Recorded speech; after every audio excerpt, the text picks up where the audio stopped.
নুরাল পাগল সম্পর্কে গোলাম মহিনুদ্দিন কি বললেন দেখুন আপনারা। ইমাম শব্দের অর্থ নেতা, মাহাদি শব্দের অর্থ সুন্দর, উনি একজন সুন্দর নেতা এটা দাবি করছে। সমস্যা কি?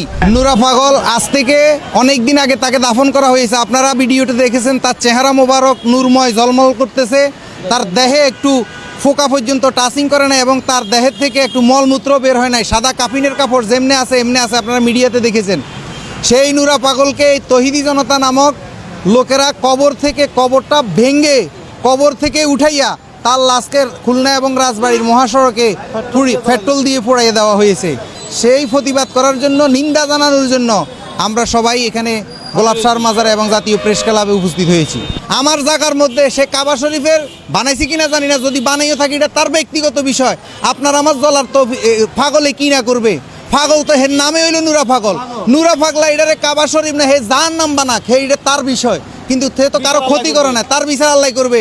দেখছি কিছু লোকেও বলতেছে ইমাম মাহাদি দাবি করছে।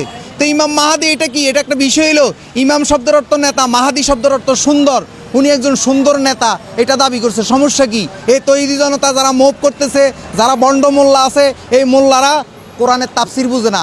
ইমাম শব্দের অর্থ নেতা, মাহদি শব্দের অর্থ হলো সুন্দর, তো উনি একজন সুন্দর লোক দাবি করছে। আমার নাম গোলাম মঈনুদ্দিন, তাইলে কি আমি খাজা বাবা হয়ে গেছি? আমার নাম শেখ মুজিব, তাইলে কি আমি বঙ্গবন্ধু শেখ মুজিব হয়ে গেছি? হে ইমাম মাহাদি দাবি করছে, তে কি ইমাম মাহাদি হয়ে গেছে? একজনের নাম রাসুল রাখছে, সে কি নবী হয়ে গেছে? একজনের নাম শুকুর রাখছে, সে কি শুকুর হয়ে গেছে?